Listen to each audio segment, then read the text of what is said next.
todos los congresistas que han decidido seguir esta sesión simultánea de la 31ª edición del Congreso Nacional Anual de la Asociación Española de Derecho del Trabajo y de la Seguridad Social.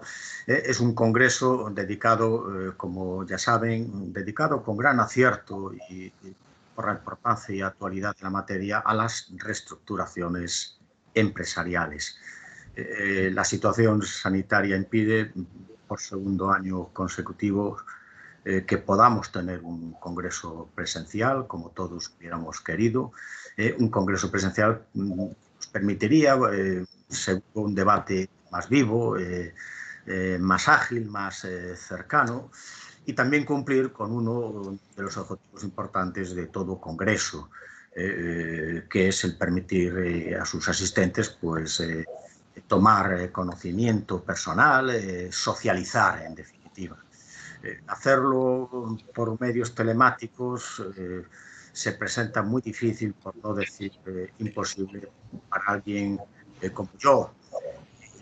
Yo soy, por convicción, siempre lo digo, escasamente digital y fuertemente analógico, pero en cualquier caso saludo a todos los que siguen temáticamente esta sesión y les envío mi agradecimiento y el de la Asociación Española de Derecho del Trabajo por su participación, inscripción y participación en el Congreso. A todos ustedes, queridos congresistas, un fuerte abrazo virtual. La materia de las reestructuraciones empresariales siempre ha tenido gran relevancia social, económica y jurídica. Hoy, sumidos como estamos en la mayor de las ya muchas crisis que nos ha tocado vivir, sobre todo a los que ya tenemos una edad que comienza a ser elevada, esa importancia yo creo que se explica por sí sola. Esta es una crisis particular, se mire por donde se mire. Es una crisis primaria, con una causa inmediata novedosa en una pandemia de efectos devastadores en el campo de la salud, seguida a modo de tsunami simultáneamente de una crisis secundaria, pero no menos importante, de efectos también múltiples y devastadores, más que en otras crisis del pasado, en los campos económico y social. Es una crisis que ha planteado y con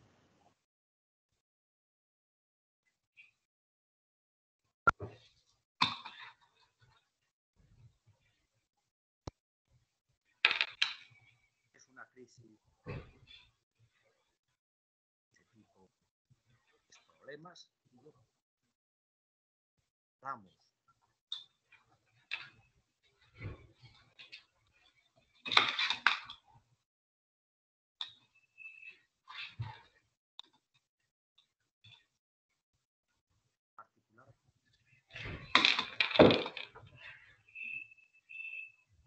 En la medida de nuestras posibilidades, por supuesto, soluciones eficaces a esos problemas, confiando en que quienes tienen responsabilidades... Sí, parece que no se oye. No.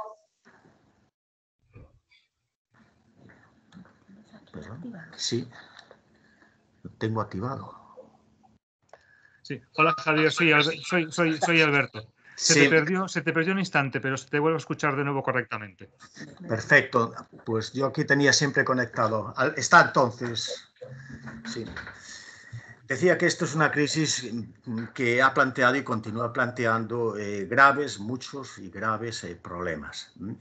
Y creo que nosotros, los que estudiamos, los que aplican las normas laborales y de protección social, pues tenemos la responsabilidad de esforzarnos por atender a esos problemas, por tratar de encontrar, en la medida de nuestras posibilidades, unas soluciones válidas y eficaces.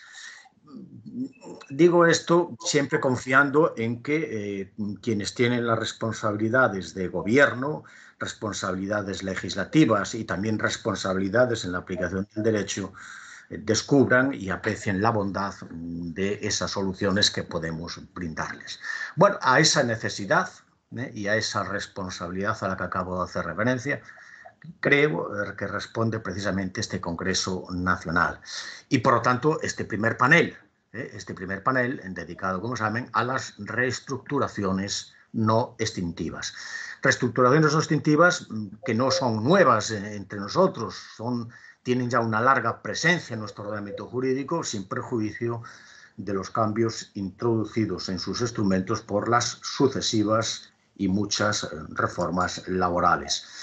Se trata de un grupo de reestructuraciones estrechamente vinculadas al ejercicio de la autonomía colectiva, instrumento de canalización de esas reestructuraciones, instrumento principal es y debe ser la autonomía colectiva, sin perjuicio de que el fracaso del ejercicio de la autonomía colectiva pueda abrir paso a la adopción de las correspondientes medidas, ya sean modificaciones sustanciales, traslados colectivos, reducciones de jornada, etcétera, etcétera, a la introducción de esas medidas por la vía supletoria de la decisión unilateral del empresario, salvo que se trate, lógicamente, de descuelgues del convenio colectivo estatutario, porque entonces la medida precisaría, en último término, el laudo arbitral favorable.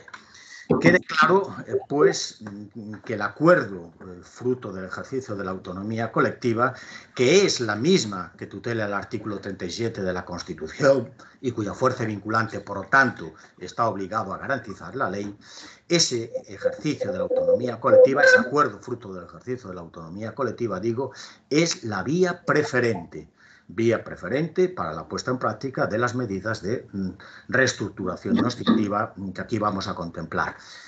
Dejando a un lado el caso particular del descuelgue del convenio colectivo, lo que tenemos ante nosotros son acuerdos de reestructuración que no pretenden regular condiciones de trabajo, sino que pretenden condicionar, limitar determinadas decisiones organizativas que debe tomar el empresario sobre la introducción, la adopción de las medidas de reestructuración.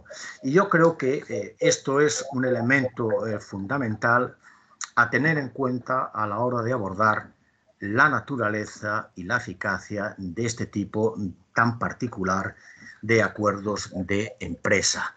Me parece un problema importante a cuya solución pueden contribuir de una manera notable nuestros jueces, a condición de que no caigan en la tentación de atribuir a estos acuerdos eficacia contractual. Probablemente habrán advertido por esa referencia que acabo de efectuar a la cuestión de la naturaleza y eficacia jurídica de los acuerdos de reestructuración empresarial, habrán advertido que parece que estoy entrando en faena y en concreto que estoy entrando en el tema a cargo del profesor Manuel Correa Carrasco, que es el tema suyo, autonomía colectiva y reestructuraciones empresariales no extintivas. Bueno, nada más lejos de mi intención que suplantar o sustituir al profesor Manuel Correa Carrasco. Él es el autor de la correspondiente ponencia, de cuyo texto escrito ya disponen, y mis referencias al tema las justifico para adelantarles que lamentablemente no podremos contar con él para la exposición de su muy completa y buena ponencia y el correspondiente debate. Motivos personales graves le impiden estar hoy con nosotros. La sesión estaba planeada en su origen para contar con una exposición desde la perspectiva de la jurisprudencia y la doctrina judicial sobre la materia de las reestructuraciones no extintivas y el complemento de una exposición de la doctrina jurídica, en el que el protagonista sería el profesor Manuel Correa Carrasco. Aunque la sesión queda huérfana de lo que es ese componente, ese complemento de la doctrina jurídica, ello no debe impedir que cualquiera de los que sigan esta sesión puedan al final de de la ponencia, de la exposición oral de la única ponencia, pues hacer indicaciones u observaciones desde esa perspectiva de la doctrina jurídica.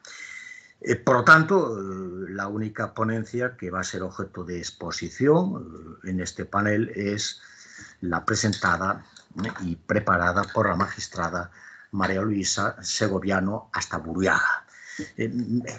Ya tiene experiencia María Luisa en el Congreso Nacional de la Asociación, porque fue también ponente en el Congreso Nacional que se celebró en Badajoz y que tuvo como tema central el análisis del Estatuto Básico del Empleado Público. Todos los asistentes conocemos a la magistrada María Luisa Segoviano Astaburuaga.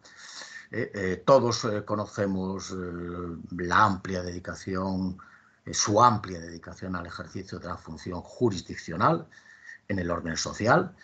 En ese ejercicio fue presidente de la Sala de lo Social del Tribunal Superior de Justicia de Castilla y León, primero en la sede de Burgos desde 1997 y después, desde el año 2002, pues en la sede de la Sala de lo Social de este Tribunal de Valladolid, la sede de Valladolid.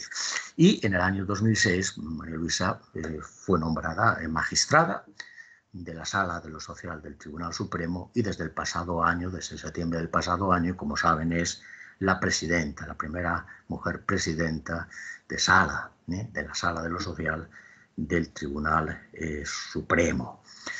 Este ejercicio amplio, importante de la función jurisdiccional la ha podido y la ha sabido compatibilizar con una importante actividad docente.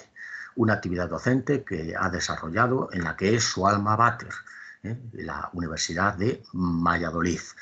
La ha desarrollado como profesora asociada de Derecho Procesal durante prácticamente 17 años, desde 1989 hasta el año 2006, en que pasó a la Sala de lo Social del Tribunal Supremo. Y por si fuera poco, y ya es mucho, esa importante actividad jurisdiccional y esa importante también actividad docente añade una importante actividad como publicista. Es autora de una larga lista de artículos de revista y colaboraciones en libros. Son artículos y colaboraciones en los que ha tratado temas importantes y temas muy diversos del derecho del trabajo, tanto del derecho sustantivo como del derecho procesal laboral. Me complace que la magistrada María Luisa Segoviano Astaburuaga haya aceptado la invitación de la Asociación Española de Derecho del Trabajo para intervenir como ponente en este congreso, y le agradezco en nombre de la propia asociación esa aceptación que, repito, se suma a su aceptación, anterior aceptación, para ser ponente en el que fue el 19º Congreso de la Asociación en Badajoz en el año 2008. Ya llovió desde entonces, María Luisa. Muchas gracias, María Luisa, y sin más te cedo el uso de la palabra para tu exposición sobre los criterios jurisprudenciales sobre las reestructuraciones no extintivas, teniendo en cuenta que, como ya habíamos hablado, la tuya es la única ponencia que va a ser objeto de exposición o defensa oral y, por lo tanto, si lo estimas oportuno, puedes ampliar el tiempo que tenías previsto. Muchas gracias y adelante, María Luisa. Pues a todos y a todas mi agradecimiento a la Asociación Española de Derecho del Trabajo y de la Seguridad Social por haber contado conmigo, en especial a su presidenta, mi querida María Emilia Casas, a todos los que de alguna manera habéis contribuido a que este congreso sea posible, con tanto éxito y tanta afluencia de asistentes, aunque desgraciadamente, como ya hemos comentado, tiene que ser en forma virtual, no puede ser en forma presencial, pero hacemos lo que podemos para que no resulte tediosa la intervención, que siempre es un poquito más costosa cuando se hace por esta vía que cuando es presencial. En todo caso, vamos a intentar aproximarnos a temas que son de rabiosísima actualidad y que yo creo que van a suscitar la atención de todos los asistentes, a los que desde aquí doy las gracias por su atención, por su asistencia y, en su caso, participación. Hay que empezar diciendo que las reestructuraciones no extintivas, como alternativa o quizá como paliativo a las reestructuraciones extintivas, se han revelado como un eficaz instrumento, sobre todo a partir de la importancia que adquirieron desde la reforma del año 2012. Sin embargo, ha sido la crisis económica, social, sanitaria y laboral que ha desencadenado la pandemia, el COVID-19, a partir fundamentalmente de marzo de 2020, cuando ha puesto de rabiosa actualidad y ha demostrado lo muy eficaces que pueden ser determinados instrumentos, especialmente los ERTEs, que han adquirido un protagonismo a lo largo de todo este periodo, desde marzo del 2020, en el que hemos visto cómo los sucesivos reales decretos leyes iban abordando, mejorando y perfeccionando la regulación de los ERTEs. Hemos visto cómo han estado acogidos a ERTEs en la época central de la pandemia millones de trabajadores, como todavía hoy hay un gran número de personas trabajadoras a las que se les aplican los ERTEs y cómo estamos, no sé si ya se habrá resuelto, pero estamos a punto de resolver que la finalización de los mismos, prevista para finales de mayo, parece que va a alargarse hasta el mes de septiembre.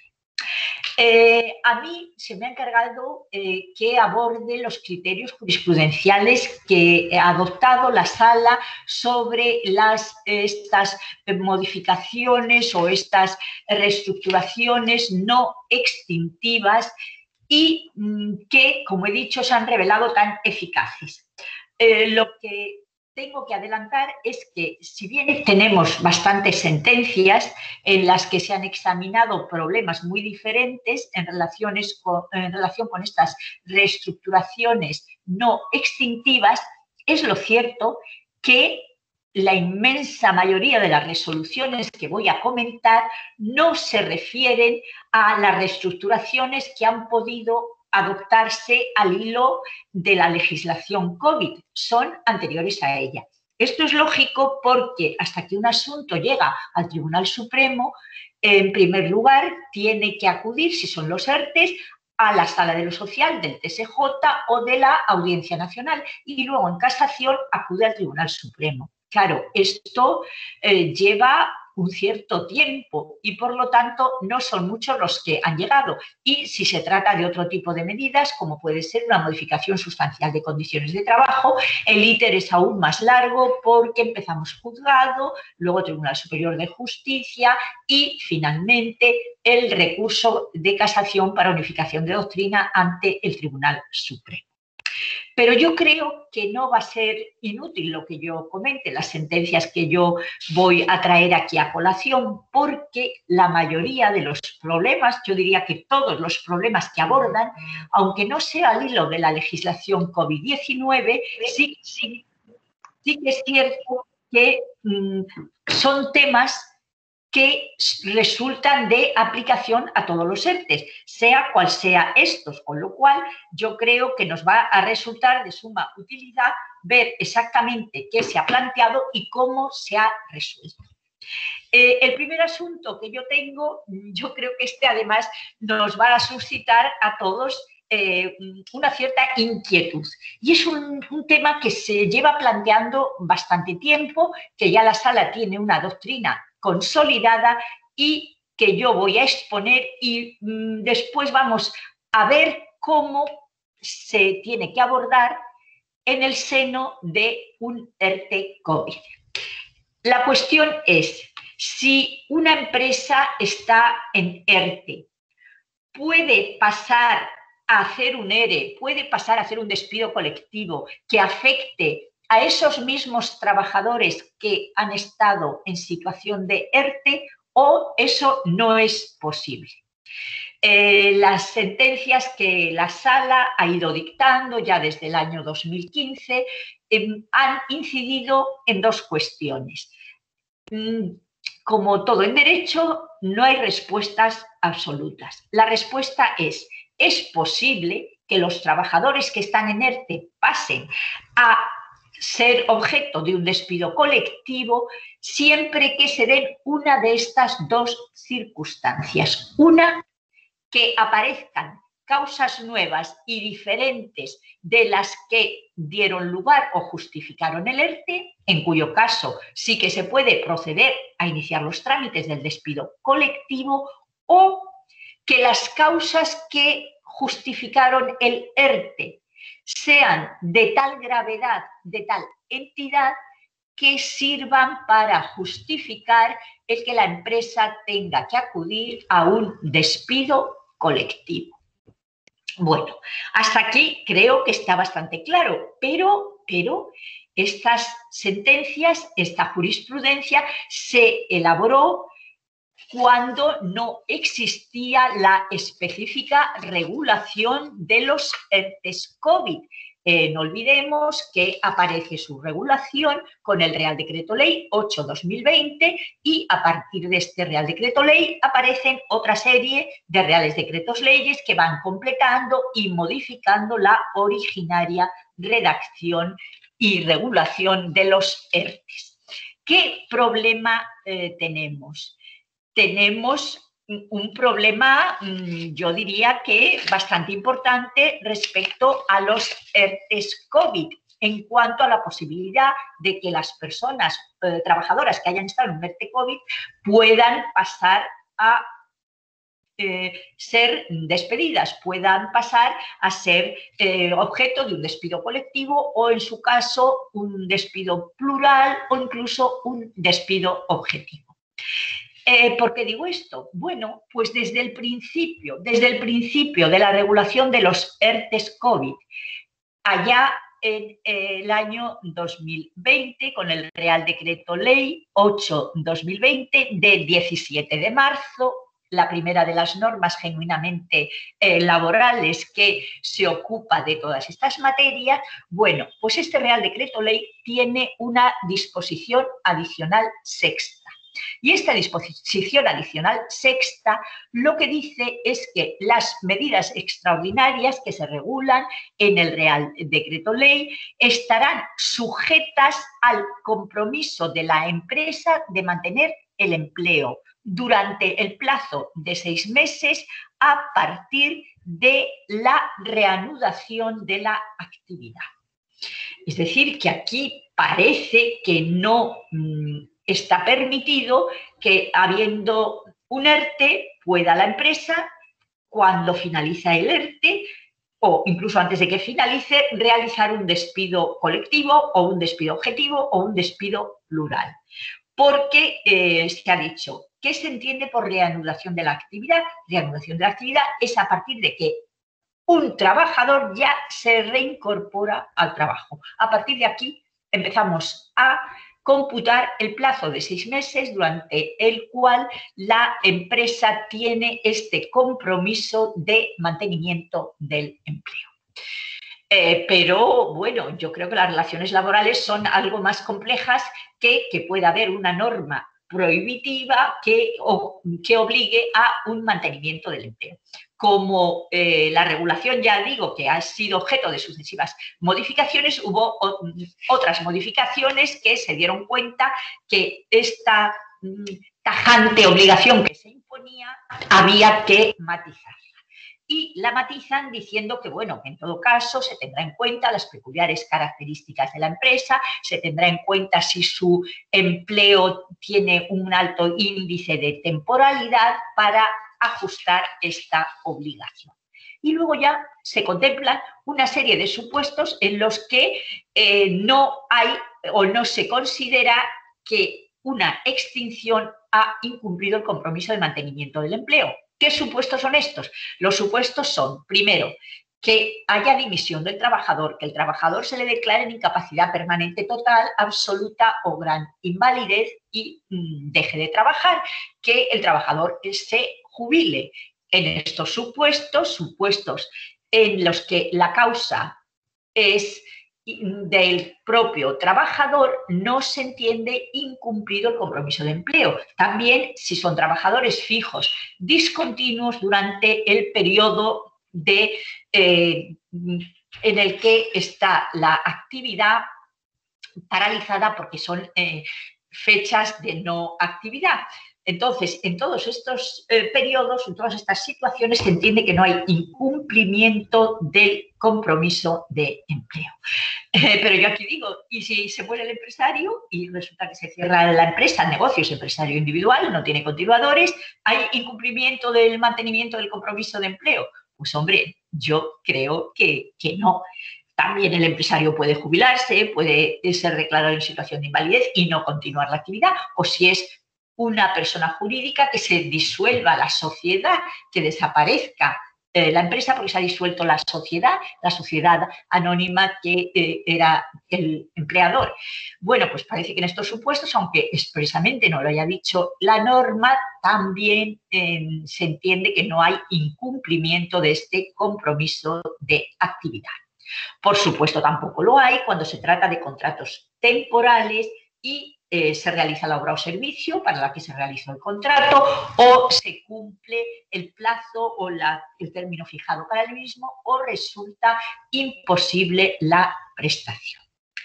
Y tampoco hay incumplimiento del compromiso de empleo si se trata de una empresa que se encuentra en situación preconcursal. En este supuesto tampoco se entiende que hay este incumplimiento del compromiso de empleo. Fuera de estos supuestos, ¿qué pasa? Pasa que si se incumple el compromiso de empleo, lo que nos dice la norma es que la empresa tiene que devolver todas las cotizaciones que no abonó durante el periodo del ERTE.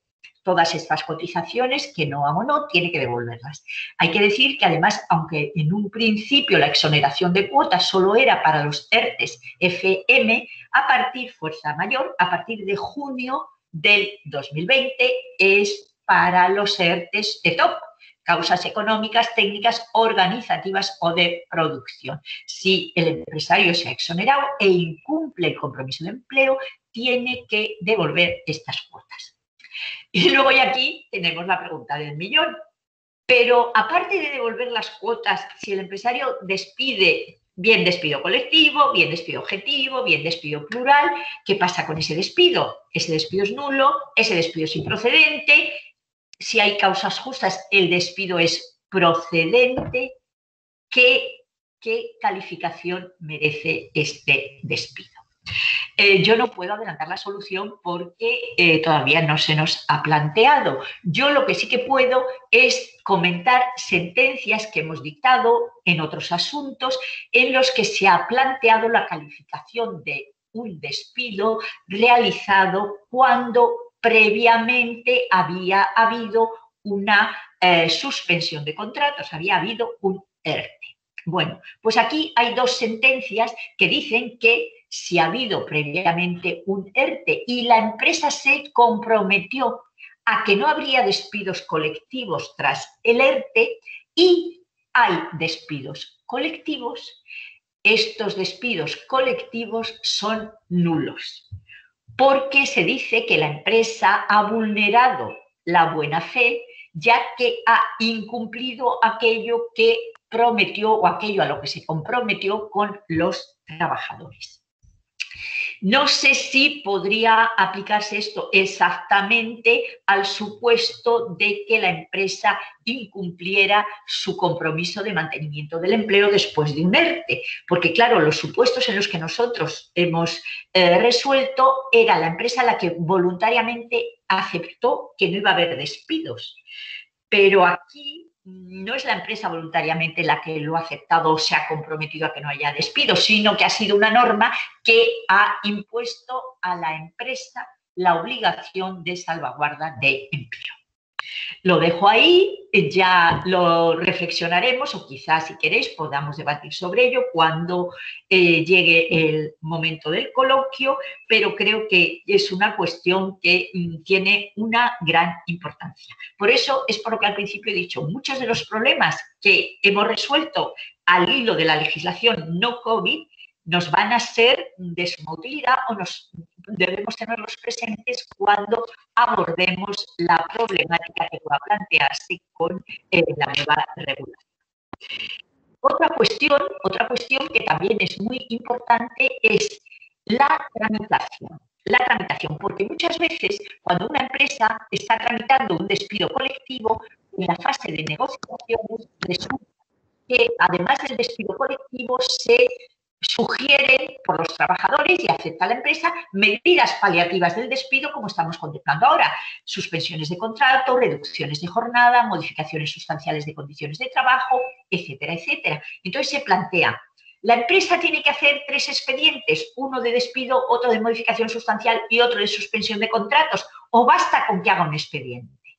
Entonces hemos dicho que basta con que haga un expediente por una razón clarísima, porque para poder calibrar si esa medida extintiva que ha adoptado la empresa o esa modificación sustancial de condiciones de trabajo o esa suspensión de contratos es idónea, es proporcionada, es razonable, está justificada, hay que ver en su conjunto todas las medidas que ha adoptado la empresa, tanto las extintivas como las no extintivas, en aras a conseguir que la empresa pueda seguir funcionando. Luego hay que tramitar todas las medidas en un solo expediente y a la hora de impugnar, hay que impugnar a través del procedimiento de impugnación del despido colectivo, artículo 124, y esto a su vez determina el órgano competente para conocer de la cuestión, porque si se sigue el trámite del despido colectivo, el competente para conocer será la Sala de lo Social del TSJ o la Sala de lo Social de la Audiencia Nacional. En cambio, si estamos impugnando una modificación sustancial de condiciones de trabajo, el competente será el juzgado de lo social correspondiente. Aquí tenemos un asunto muy curioso que alude a la buena o mala fe en las negociaciones. Ya sabemos que un elemento capital a la hora de valorar cómo se ha llevado a cabo una negociación es ver si ha habido buena o mala fe en los interlocutores sociales. La ley solo prevé mala fe en el ámbito empresarial, mala fe en el sentido de que no se entregue la documentación, que se dé información insuficiente, que se dé información sesgada, que se dé información errónea. Entonces, en estos casos de mala fe, se declara nulo el despido colectivo o la medida que sea, la medida no extintiva. Pero aquí resulta que es la empresa la que acusa a los trabajadores de que han tenido mala fe, porque la empresa alega que durante la tramitación del expediente no adujeron en ningún momento que había grupo de empresas. Y cuando impugnan la medida de suspensión de contratos es cuando dicen que hay grupo de empresas. Bueno, aquí casi podemos aplicar el refrán de el que va por lana y sale trasquilado. Porque aquí la sentencia lo que ha dicho, dice, pero bueno, vamos a ver. En primer lugar, no es cierto que los trabajadores en la fase de negociaciones no alegaran nada de grupo de empresas. Sí que alegaron y pidieron documentación de otras empresas y siempre adujeron que era por las especiales relaciones que podía tener con su empleadora. Pero es que además, ¿quién tiene que saber qué relaciones hay entre las empresas? ¿Quién está en condiciones de saber si hay o no hay un grupo de empresas? quien tiene obligación de manifestar a la hora de negociar un expediente de suspensión de contratos, que hay grupo de empresas, es la empresa. Luego, aquí la empresa no puede decir que hay mala fe en los trabajadores. Aquí parece que la mala fe tenemos que colocarla en otro sitio. Tenemos que imputársela a la empresa. Otra cuestión que podemos ver es el problema de la nulidad del expediente de suspensión de contratos por insuficiencia en la documentación aportada. ¿Qué es lo que sucede? Sucede que el artículo 47, cuando nos regula la suspensión de los contratos, o cuando el 51.7 regula la suspensión por fuerza mayor, no alude en ningún momento a la documentación que hay que aportar.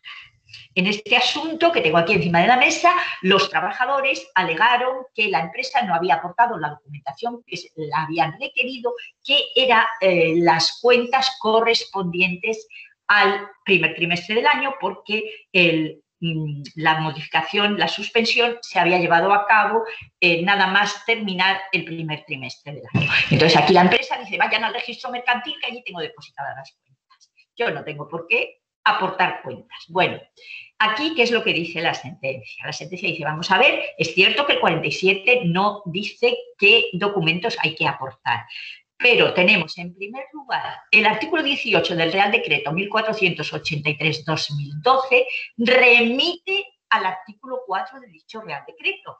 Y el artículo 4, que regula la documentación que hay que aportar en los supuestos de despido colectivo por causas económicas, aquí es suspensión de contratos por causas económicas, nos dice que hay que traer las cuentas de los 2 últimos años. Si es suspensión de contratos, es la cuenta del último año. Balance de situación, pérdidas y ganancias, flujos activos, etcétera, etcétera. Luego, sí hay que aportar documentación. Dice, pero es que además hay otra cosa. Además hay otra cosa, hay la obligación de negociar de buena fe. Para negociar de buena fe y que la otra parte pueda hacer sus contrapropuestas, contraofertas, tiene que saber cuál es la situación de la empresa. Y la situación de la empresa no la puede saber si no le facilita información. La información que le tiene que facilitar, digamos que sustancialmente está sujeta, está basada en las cuentas que la empresa haya podido presentar. Luego sí que hay que presentar las cuentas del último año, tal como señala el Real Decreto 1483/2012. Es verdad que para el despido colectivo hay que presentar las de los 2 últimos años, pero para la suspensión las del último año. No tenemos que olvidarlo. Otra cuestión que tiene una gran importancia es qué sucede cuando una persona está, por ejemplo, en un ERTE de reducción de jornada. Si estás en un ERTE de reducción de jornada, el salario que percibes es proporcional a la jornada que realizas. Con independencia de la calificación que pudiera merecer el despido, si esta persona es despedida, si se la extingue el contrato o él voluntariamente pide extinción de contrato, para calcular la indemnización, ¿a qué parámetro acudimos? Bueno, pues tenemos que partir del salario que percibía la persona trabajadora antes de que se produjera la reducción de contrato, porque se dice, si no, esto podría ser una fuente de fraude, que se redujera la jornada y después se le despidiera y así la indemnización sería menor. Y es que además el salario que ha percibido el trabajador durante la parte fundamental, digamos, de su actividad laboral, de su vida laboral, es el salario correspondiente a la jornada completa, no el correspondiente a la jornada reducida. Este otro asunto es en el que se declara nula una suspensión de contrato. Es un asunto un poquito peculiar. Se declara nula porque se aprecia que hay vulneración del derecho de libertad sindical. Aquí lo que sucede es que en un momento determinado la empresa hace una suspensión de contrato, el sindicato Comisiones Obreras impugna esta suspensión de contratos y se declara la nulidad mediante sentencia. La empresa repone a los trabajadores en sus condiciones de trabajo y al poco tiempo inicia un nuevo expediente de suspensión de contratos. Este expediente de suspensión de contratos no va a afectar a toda la plantilla, va a afectar solo a parte de la plantilla. Y cuando se adopta la resolución de suspender los contratos por concurrencia de causas económicas y organizativas, ¿qué es lo que sucede? Que la empresa suspende los contratos únicamente de los trabajadores que figuran afiliados a comisiones obreras, dato que conoce la empresa porque se lo tiene facilitado para el descuento de las cuotas obreras, de las cuotas sindicales, perdón, etcétera, etcétera. En resumidas cuentas, se entiende que aquí hay una vulneración de la libertad sindical del sindicato Comisiones Obreras y se declara nula la medida. Ahora aquí tenemos un asunto COVID. Tenemos un asunto COVID de un ERTE COVID, un ERTE muy curioso. Esta es una empresa que se dedica a Nanaya, que se dedica a colegios, tiene colegios a la educación infantil. En el momento en el que aparece la pandemia, en este momento esta empresa solicita a la autoridad laboral que constate o que hay fuerza mayor que le permite cerrar sus colegios. La autoridad laboral no responde porque ya sabéis que en ese periodo hubo tal cúmulo de demandas, de peticiones a la autoridad laboral que era imposible que contestara. El Real Decreto Ley 9 del 2020, en su disposición adicional primera, tiene regulado el silencio positivo y si en 5 días la autoridad laboral no ha contestado, se entiende que tiene por constatada la existencia de fuerza mayor. Aquí no contestó y entonces por silencio administrativo se tuvo por constatada la existencia de fuerza mayor. Pero es que al cabo de unos días contesta y al contestar expresamente dice que constata la existencia de fuerza mayor porque los colegios han tenido que ser cerrados con motivo de la pandemia. Por lo tanto, es imposible la prestación de actividad y los trabajadores pueden pasar, o de hecho han pasado, a percibir desempleo, a estar en ERTE. Aquí la impugnación, ¿qué dice? La impugnación primero dice que por silencio positivo no se puede entender constatada la fuerza mayor. Sí se puede entender constatada si al cabo de 5 días no hay respuesta expresa de la autoridad laboral porque así está previsto en la norma. En segundo lugar, ha habido respuesta expresa y en la respuesta expresa ha dicho que constata que existe fuerza mayor. Y en tercer lugar, sí que hay fuerza mayor que deriva directamente, tal como aparece regulado en el Real Decreto Ley 8/2020, la causa directa es el cierre del establecimiento debido a la COVID que produjo la suspensión o paralización de estas actividades educativas. Otra de las cosas a las que se alude en la impugnación es que el Real Decreto Ley 8/2020 tiene un artículo 34. Este artículo 34 es un artículo de difícil comprensión, pero que yo creo que en la sala ha interpretado de una forma muy razonable, porque el artículo 34 lo que dice es que en el momento en que empresas que contraten servicios o actividades con el sector público vean imposibilitada la realización de su actividad, suspenderán su actividad. Y luego dice que si han sufrido daños y perjuicios por esta suspensión de la actividad, acreditados estos daños y perjuicios, así como su entidad, pedirán que sea la entidad del sector público con la que tenían suscrito el contrato, la que abone estos daños y perjuicios, entre los que aparecen enumerados los salarios de los trabajadores. Pero la interpretación que ha dado la Sala es que este precepto, este artículo 34, no excluye en absoluto el que se aplique las previsiones del artículo 22 del Real Decreto Ley 8/2020. Es decir, que si concurre fuerza mayor y se produce la suspensión de actividades derivada directamente del COVID-19, pues pasan los trabajadores a ERTE, pasan a percibir prestaciones de desempleo.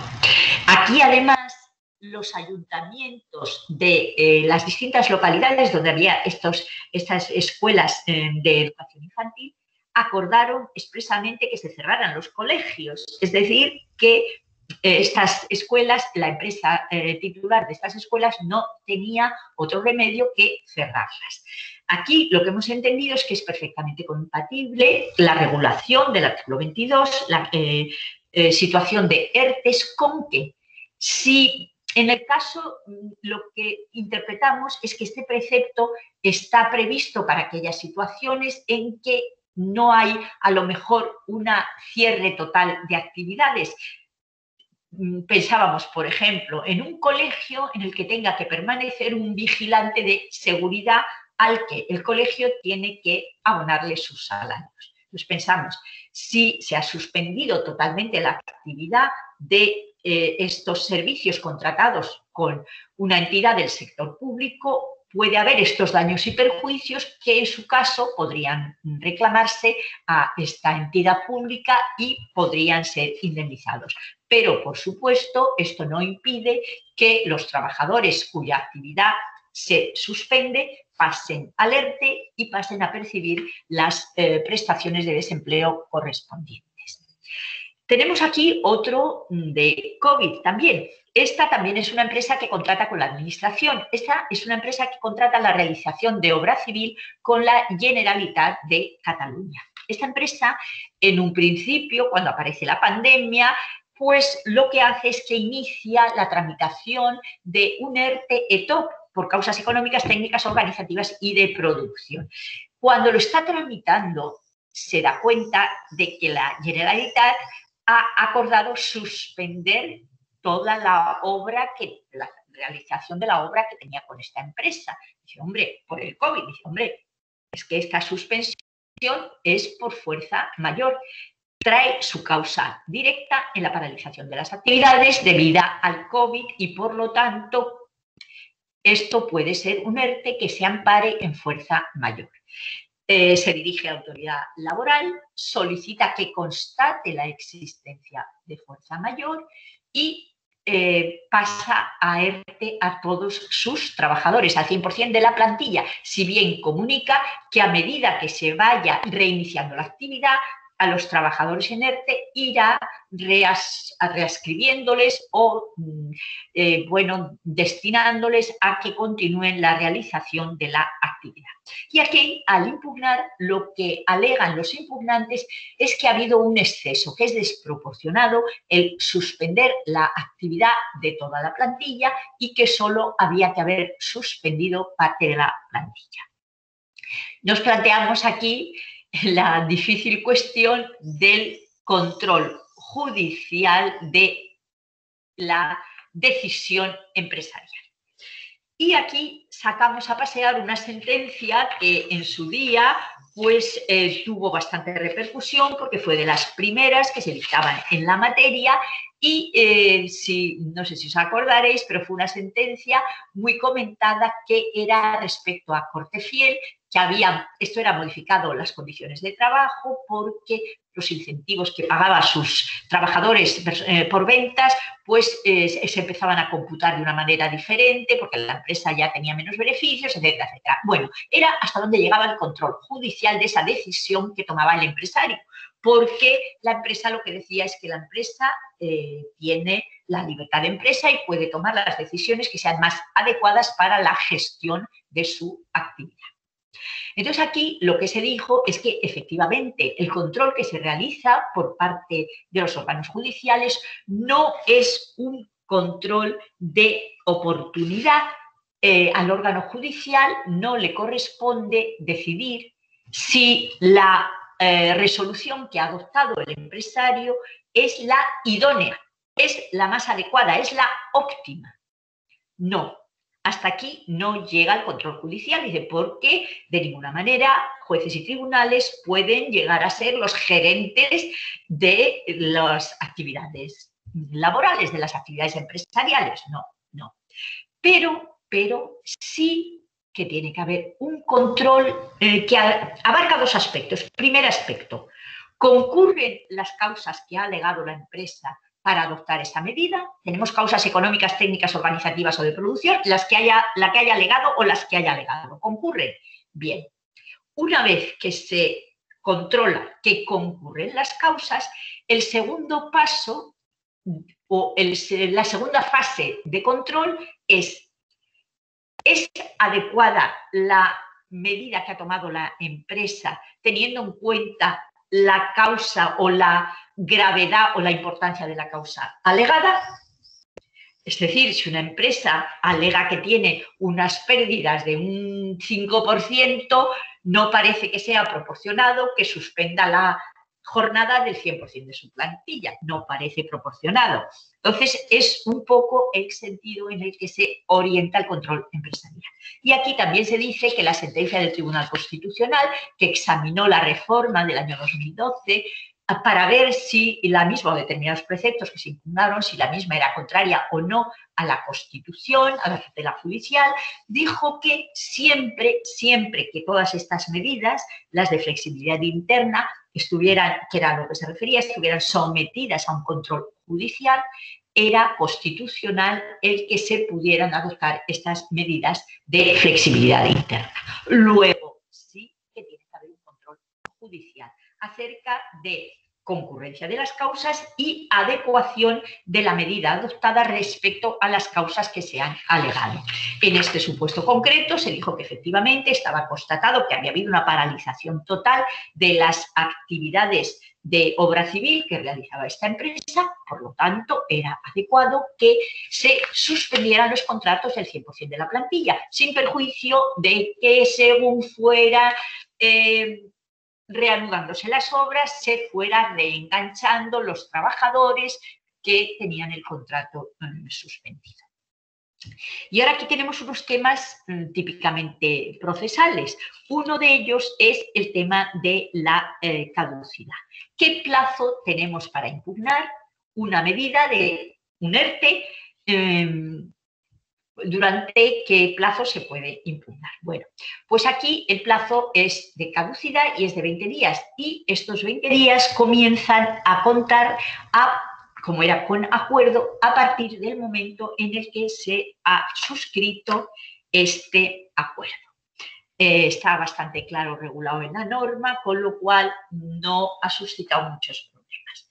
Sí ha suscitado muchos problemas un tema de caducidad respecto al plazo que tiene la autoridad laboral cuando quiere impugnar una medida de suspensión de contratos porque entiende que ha habido fraude o connivencia entre empresarios y representantes de los trabajadores en la consecución de ese acuerdo de suspensión de contratos.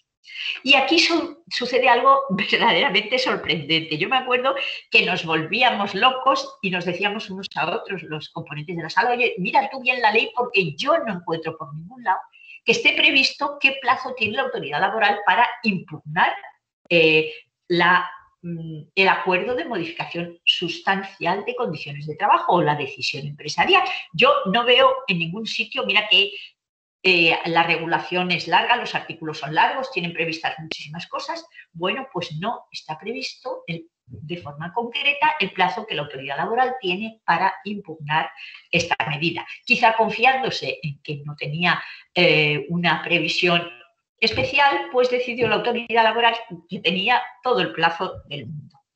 En derecho tenemos que saber, y también en la vida, nunca se tiene todo el plazo del mundo, nunca, nunca, porque para el ejercicio de todo tipo de acciones tiene que haber un plazo, si no sufriría la seguridad jurídica y el valor seguridad jurídica es un valor que ha de ser respetado y que ha de ser protegido.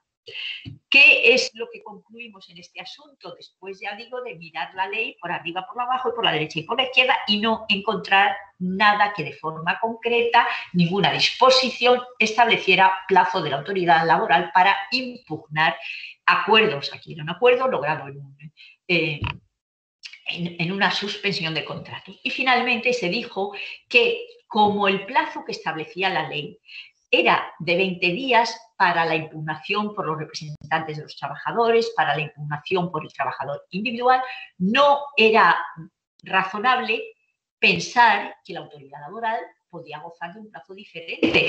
Que además, ¿y cuál iba a ser este? ¿Iba a ser 25 días? ¿Iba a ser 30? Pues concluimos que el plazo era de 20 días y era un plazo exactamente igual de caducidad. Otra cuestión que también se ha planteado y que no se ha resuelto de forma, digamos, bueno, ha habido matices, es si cuando se declara la nulidad de una suspensión de contratos y la empresa quiere recurrir, tiene que consignar o no tiene que consignar para recurrir. Tenemos que tener en cuenta que cuando se declara la nulidad de una suspensión de contratos, generalmente en la sentencia se acuerda que los trabajadores devuelvan las prestaciones de desempleo indebidamente percibidas y que la empresa abone los salarios de tramitación. En una primera sentencia se dijo que no era necesario consignar porque no estaba claro quiénes eran los trabajadores afectados, ya que aquí el supuesto es que una empresa adquiere la unidad productiva autónoma de otra empresa que había sido declarada en concurso. Entonces la adquiere en la fase de liquidación del concurso. Y se dice que hay sucesiones de empresa y que tiene que asumir a los trabajadores de la empresa concursada, cuya unidad productiva autónoma había adquirido. No está muy claro quiénes eran estos trabajadores, porque no aparece de ninguna manera en la tramitación de todo el asunto. Tampoco aparece muy claro los salarios que percibían y se dice que con estas imprecisiones, que en principio no tiene que consignar la empresa que impugna esta suspensión de contratos. Luego hay otro asunto en el que dijimos que sí que había que consignar.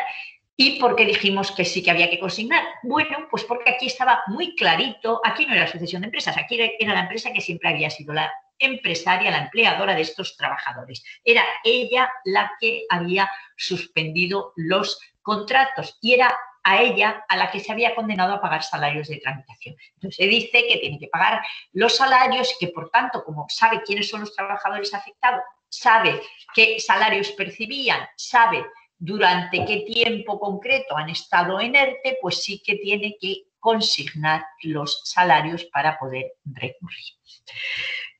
Con esto termino las situaciones de suspensión de contrato y pasamos a ver modificaciones sustanciales de contratos de trabajo.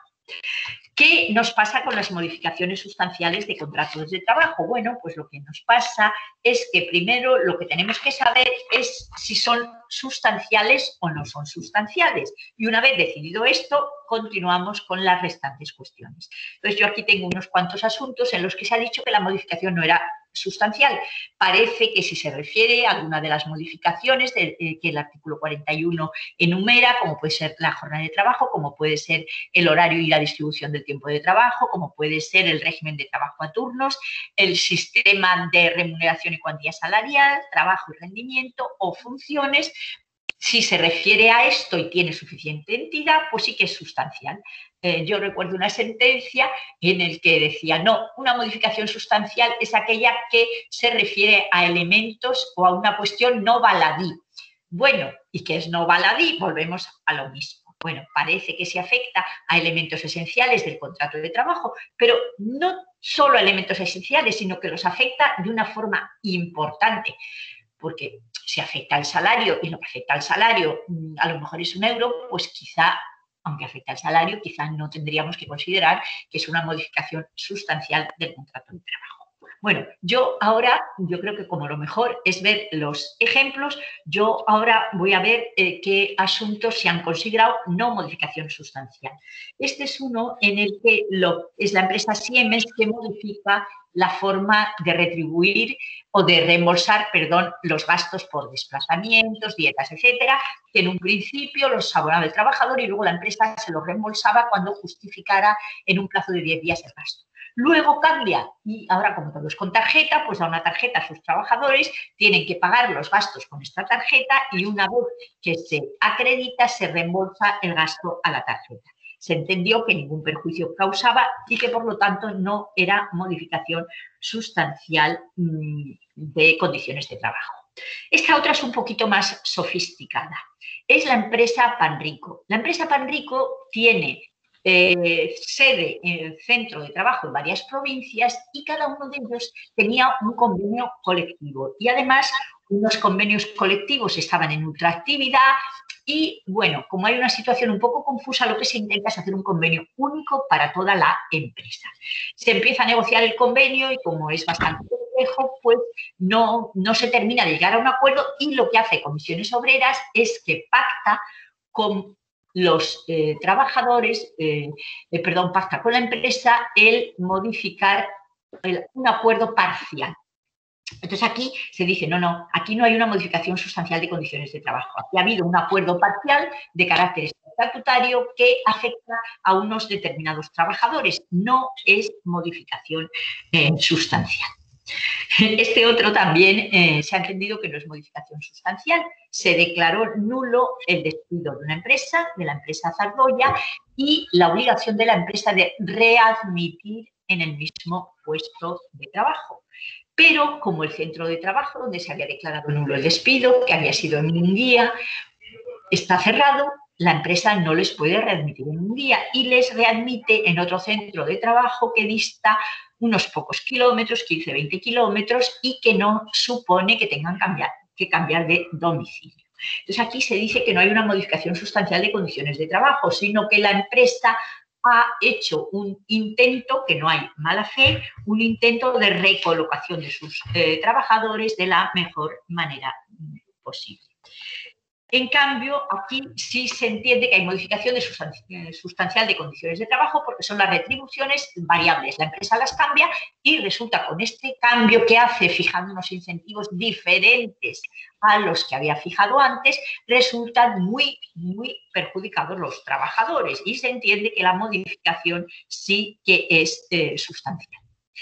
Luego aquí tenemos otro problema que es parecido al que se planteó antes con la suspensión de contratos. Lo que pasa es que aquí la solución no es tan clara. Es cuando se negocia la modificación sustancial de condiciones de trabajo, ¿qué documentación tiene que aportar la empresa? Porque así como en el despido colectivo, el Real Decreto 1483/2012 nos lo dice, también nos lo dice para la suspensión de contratos, pero para la modificación sustancial de condiciones de trabajo no nos lo dice. Entonces, ¿a qué tenemos que acudir? Bueno, pues tenemos que acudir a que para modificar las condiciones de trabajo hay una negociación. Para poder negociar tiene que haber un conocimiento por parte de los trabajadores de la situación de la empresa. Ese conocimiento supone que tiene que darles información fiable, información seria, información rigurosa, información cierta. Y normalmente la manera más segura de que se les facilite esta información es a través de las cuentas anuales. Entonces aquí lo que se dice es que la empresa tendrá que entregar aquella documentación que sirva para acreditar aquellas razones que alega para modificar las condiciones de trabajo, pero que no basta con que elabore unilateralmente un documento, que era lo que había hecho aquí, diciendo hay tales circunstancias, hay tales otras circunstancias. Eso no acredita la situación de la empresa. Aquí tenemos que ver otro asunto en la modificación sustancial de condiciones de trabajo.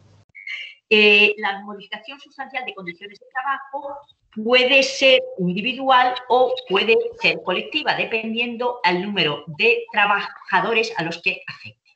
Esta tenía que haber sido colectiva por el número de trabajadores a los que afectaba.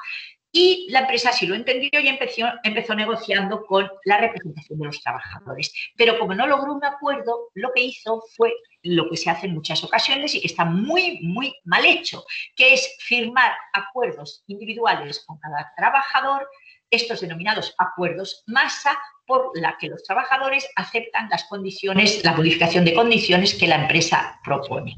Aquí se dice que hay una clarísima vulneración de la libertad sindical y del derecho a la negociación y que, por tanto, es nula esta modificación que la empresa, este acuerdo al que la empresa ha llegado con sus trabajadores.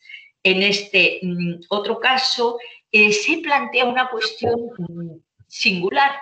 La cuestión singular es, para saber si una modificación sustancial de condiciones de trabajo es individual o es colectiva, tenemos que saber el número de trabajadores a los que afecta, pero lo relacionamos con el número de trabajadores de la empresa o con el número de trabajadores del centro de trabajo. Todos sabemos que el artículo 41 del Estatuto habla del número de trabajadores de la empresa, pero tenemos la famosa sentencia del TJUE, si recordáis, que se refería al despido colectivo, interpretando la directiva sobre despido colectivo. Y decía que cuando ese despido afectaba a un centro de trabajo con más de 20 trabajadores y afectaba a más de 20 trabajadores, el despido tenía que calificarse de colectivo atendiendo al número de trabajadores afectados en relación al número de trabajadores del centro de trabajo. Lo que se plantea es si esto hay que aplicarlo a la modificación sustancial de condiciones de trabajo. Se dice que no hay que aplicarlo porque la directiva es única y exclusivamente para el despido colectivo. Solo está prevista para el despido colectivo y, por tanto, solo se aplica el despido colectivo. Como nuestro estatuto habla de empresa para referirse al número de trabajadores en el artículo 41, pues si son modificaciones sustanciales de condiciones de trabajo, habrá que ir a la empresa. Tenemos que decir que, aunque sea la modificación de carácter individual, si se alega vulneración de un derecho fundamental, contra la resolución que se dicte, contra la sentencia que se dicte, cabe recurso de suplicación. Tenemos una modificación sustancial de condiciones de trabajo del COVID. Esta es muy, muy curiosa. Es una empresa importante, es la empresa Zara. La empresa Zara, cuando se desata la pandemia y se acuerda que cierre todos los establecimientos abiertos al público, comerciales, etcétera, etcétera, cierra todas sus tiendas, pero lo que sí que hace Zara, y además de manera con un gran éxito, es servir pedidos online. Estaba permitido de toda la actividad online y lo que hace es realmente, como ya no hay atención al público, parte de las dependientas que se dedicaban a atención al público se dedican a servir los paquetes, a hacer los paquetes, a dárselos a la empresa que viene a recogerlos, a coger los pedidos, etcétera, etcétera. Bueno, y aquí se plantea por un sindicato, porque luego llegaron a un acuerdo con comisiones y UGT, pero hay otro sindicato que plantea que aquí hay una modificación sustancial de condiciones de trabajo. Y aquí lo que se dice es que no hay tal modificación. Aquí hay unas medidas extraordinarias que se han tomado en atención a una situación extraordinaria. Esa situación extraordinaria ha decretado el cierre de estos establecimientos y la empresa, tratando de salvar la empresa y el empleo, ha adoptado una serie de medidas que en modo alguno perjudican a sus trabajadores, que en modo alguno pueden encuadrarse en una modificación sustancial de condiciones de trabajo, y lo que están tratando es, en todo caso, de adoptar medidas de prevención de riesgos laborales, de evitar contagios, evitar la atención directa al público e intentar de esta manera el que pueda continuar la actividad comercial de la empresa. Por tanto, se concluye que aquí no hay modificación sustancial de condiciones de trabajo. Como ya vamos un poquito justos de tiempo, simplemente decir que también aquí tenemos algún problema de prescripción y de caducidad. Hay que distinguir muy bien las dos figuras.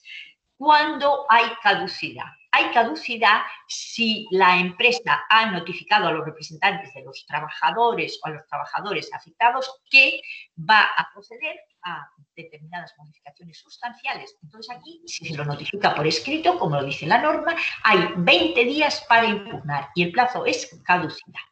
Pero si la empresa no notifica por escrito y, de hecho, adopta una modificación sustancial, este es un tema que era la cesta de Navidad, que la empresa llevaba dándola 20 años y de repente deja de darla y deja de darlas varios años. Cuando reclaman los trabajadores, ha pasado más de un año desde la última vez que entregó la cesta de Navidad. Se dice, hombre, aquí la empresa no lo ha notificado por escrito, no juega el plazo de caducidad, sí juega el plazo de prescripción del artículo 51, el plazo de prescripción de un año.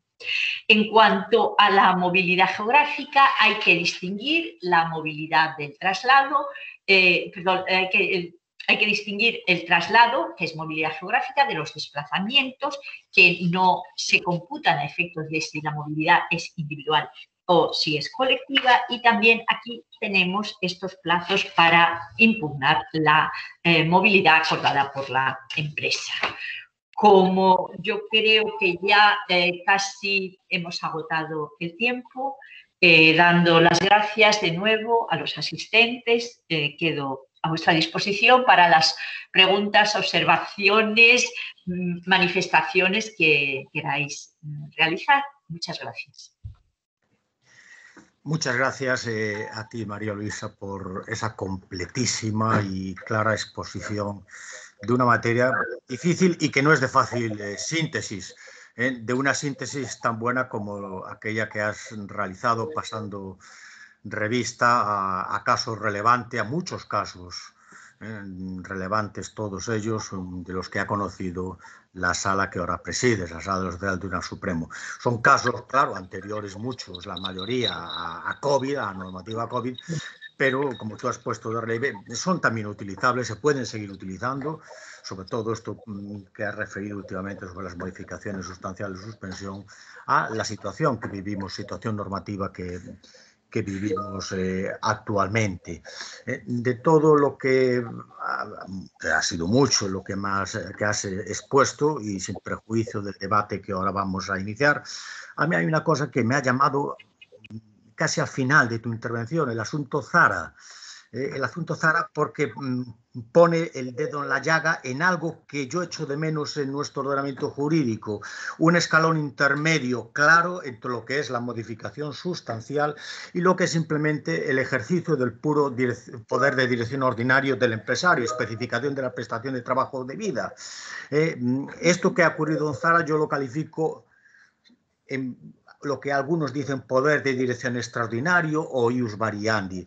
Es algo que afecta, lógicamente, de una manera esencial a los elementos del contrato, pero con causa, una causa que es objetiva, que hay que acreditar y limitada en el tiempo, por una breve duración, a diferencia de lo que ocurre en el 41, donde en principio no hay un límite temporal y la modificación, la alteración sustancial del contrato, pues puede ser en principio indefinida, que no quiere decir que sea para toda la vida. Damos entonces, si te parece bien, María Luisa, la palabra a los asistentes para que formulen sus preguntas. Estoy entrando en el chat. Hay enhorabuenas, recibes multitud de felicitaciones.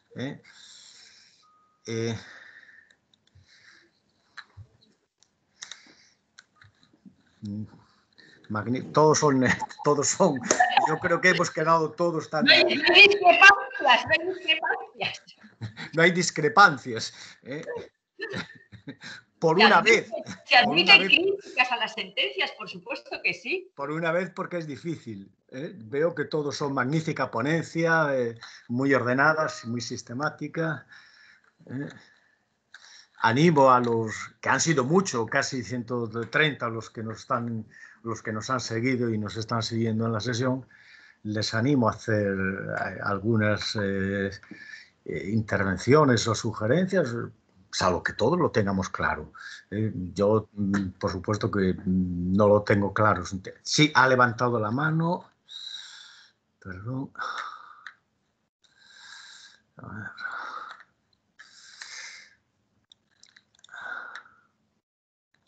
Bueno, tenemos una pregunta, pero...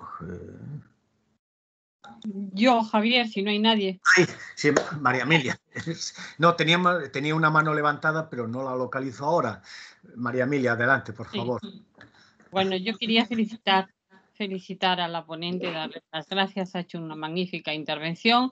Ha sabido ir de adelante atrás y de atrás hacia adelante, haciendo un engarce magnífico, impecable, de la legislación ordinaria con la legislación COVID. Ha tratado temas sustantivos y temas procesales. Por tanto, creo que la felicitación es de todos. Estamos encantados, María Luisa. Muchísimas gracias. Mi única pregunta se refiere a la sentencia que tiene que ver con el artículo 34 del Real Decreto Ley 8/2020, la relación entre el 22 y el 34 del Real Decreto Ley 8/2020. Yo he leído la sentencia, como todos los que estamos aquí, y tenía la sensación de que lo que hay en el artículo 34 del Real Decreto Ley 2020 es que cuando hay una contratación pública, por el tipo de contrato público que sea, por tanto una concesión o una contratación para la realización de servicios públicos, la norma tomaba la decisión del mantenimiento de los salarios. Por tanto, porque la administración queda comprometida a abonar a la contratista los salarios y esta a abonársela a los trabajadores. Debajo de los ERTEs lo que hay son mecanismos de financiación de los costes de retención de los trabajadores y de los costes salariales de las empresas. Y en todos los ERTEs europeos, más o menos, con alguna excepción, no han entrado el sector público. No ha entrado en los mecanismos de ERTEs el sector público. En algún país nórdico sí, para los trabajadores de empresas públicas, pero nunca para trabajadores de administraciones y tampoco para trabajadores de contratistas, porque los ERTEs necesitan un mecanismo de financiación. En la generalidad de Europa, salvo Finlandia, Bélgica y nosotros, las cantidades se han dirigido a las empresas, nunca a los trabajadores, a las empresas. Y estas empresas transfieren esas cantidades, según regímenes jurídicos muy variados, a los trabajadores en su totalidad subvencionadas por el Estado, con una participación de los propios trabajadores, con participación de los empleadores. Hay una gran variación.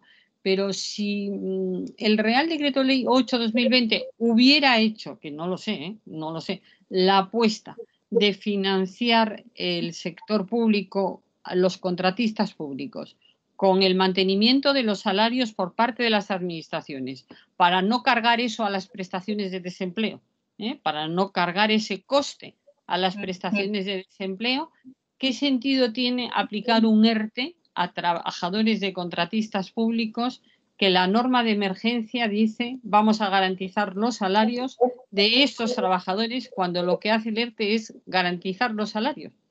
Es decir, no sé si me explico. Habría dos vías de financiación confluyendo. No habría una financiación que debería haberse canalizado a través de la obligación de la administración pública contratante de mantener el salario de esos trabajadores, y esa se ha desplazado a las prestaciones de seguridad social vía las prestaciones de desempleo, porque claro, para el sector privado tiene todo el sentido, que hay que buscar un mecanismo de financiación, pero no es igual para el sector público, ¿no? Entonces, no sé, la explicación de la sentencia, si puedes entretenerte un poquito más en la explicación bueno, hay dos, ¿no? Realmente has hablado de dos sentencias, pero la que me parece más clara es la que es ponencia de Rosa Viroles, que he leído con mayor detenimiento.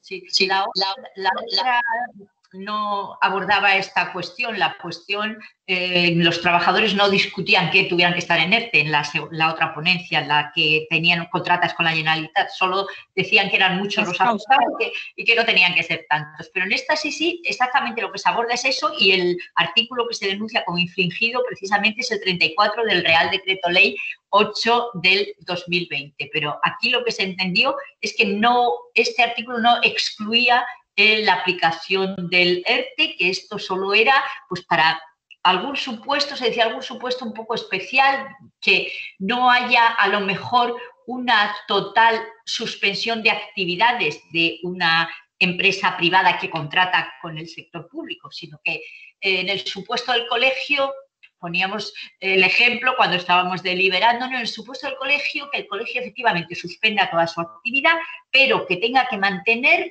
un vigilante. Hay que mantener un vigilante de seguridad, entonces a este, claro, le tienen que pagar los salarios, le tienen que pagar tal. Entonces aquí hay unos daños y perjuicios directamente ocasionados por la suspensión de la actividad y que se pueden acreditar y que la administración tendrá que compensar abonando como daños y perjuicios los salarios, porque efectivamente los salarios es uno de los elementos que contempla dentro de los supuestos indemnizables, ¿no? Dentro de las categorías indemnizables. Entonces, eso es lo que pensamos.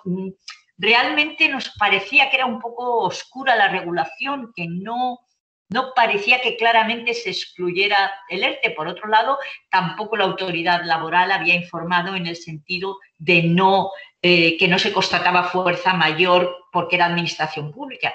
Pensamos, hombre, si realmente, ya sabéis, la administración cuando actúa la autoridad laboral suelen tener circulares que van dirigidas a todas las autoridades laborales en las que se establecen las líneas de actuación. Si dice, oye, si es administración pública, inmediatamente que no procederte porque procede acudir al otro mecanismo. Y que no dijo nada la autoridad laboral, con lo cual parece que constataba fuerza mayor como justificativa del ERTE. Entre eso y la oscuridad del artículo, y pensamos que era compatible con el ERTE. Pero ya digo que tampoco es muy clara la regulación, entonces pues es bastante discutible que sea posible otra interpretación y que sea a lo mejor quizá igual de adecuada que esta o más adecuada. No lo sé. No, parece adecuada, lo que no sé si hay doble financiación en esos casos, pero ya parece adecuada, muy adecuada. Muchas gracias. Gracias. Muchas gracias. No tenemos más. A ver si se van animando. Pues no tenemos más peticiones de palabra. Aquella mano que se levantó se ha perdido. No, era la de María Emilia. María Emilia. Vale. No, yo sí que quería comentar que el tema de Zara sí que es un poco, yo diría que muy importante, ¿no? Porque al hilo de esta situación sí que ha habido muchísimas empresas que se han reinventado, como se dice ahora, ¿no? Por ejemplo, restaurantes que se han dedicado a servir comida a domicilio. Entonces, pues a lo mejor los camareros no sirven mesas, pero son los que hacen los paquetitos para entregar la comida y entregársela a los clientes que vienen a buscarla. Entonces, ahí yo creo que no hay modificación sustancial de condiciones de trabajo y no habría que plantear esa cuestión, ¿no? Entiendo yo, vamos, que se puede entender así. Y lo que tú dices, el poder de dirección del empresario en una situación extraordinaria, creo que le da unos poderes que van más allá de los que habitualmente tendría si la situación fuera normal. Es un poco la interpretación que hemos hecho en el asunto Zara. Sí. Vamos, tenemos dos peticiones de intervención. La primera de ellas es de Antonio Costarreyes y la segunda de Iván Antonio Rodríguez. Por favor, Antonio Costarreyes, ¿puedes formular tu pregunta? Sí, muy buena. ¿Se me oye? Sí. Sí. Bueno, primero agradecer y felicitar por la intervención. Y quería realizar una pregunta precisamente en relación al tema de los ERTE y las administraciones públicas, pero en sentido contrario, ¿no? Quería preguntarle precisamente si no considera que las limitaciones y prohibiciones para ERTE en administraciones públicas no han quedado más que evidenciados en una situación como la actual, ¿no? Es decir, la regulación general que impide o limita la posibilidad de estos ERTE en la administración pública no debiera replantearse, ¿no? Vista la situación en la que esta imposibilidad, pues esta dificultad añadida tiene para llevarla a cabo, ¿no? Yo creo que la realidad de que nos ha dado el COVID ha evidenciado un cierto desajuste de que no se pueda llevar a cabo en la administración pública, ¿no? Muchísimas gracias. Sí, bueno, las administraciones públicas siempre traen muchos problemas porque son un empleador muy peculiar que goza de ciertas prerrogativas en unos aspectos, pero que en otros realmente hay que aplicarles la legislación laboral. Esta regulación del artículo 34 se refiere a las empresas que contratan con la administración pública, que necesariamente pues, han suspendido sus actividades y además que son muchísimas y muy variadas. Que sería conveniente a lo mejor que no se aplicara a la administración pública. Pues es posible, como ha apuntado María Lidia, que se pudiera haber regulado de forma más clara, de otra manera, como hay en otros países de nuestro entorno que han entendido que en estos casos lo asumía la propia administración esta financiación de la situación. Bueno, pues es posible, ¿eh? Pero ya digo, también siempre hemos puesto de relieve cuando nos hemos puesto a estudiar toda esta ingente legislación que surgió al hilo de la situación COVID, que en ocasiones parece que la regulación es un poco precipitada y que no ha sido suficientemente reflexionada porque no había tiempo, porque la realidad se iba imponiendo y iba exigiendo nuevas normas para regular situaciones nuevas o extraordinarias o que algo que parecía muy transitorio, pues luego no fue tan transitorio, desgraciadamente, ¿no? Entonces, pues quizás sí que hubiera sido posible algo más perfecto respecto a la administración pública que lo que tenemos en este momento. Bueno, muchas gracias. Perdón.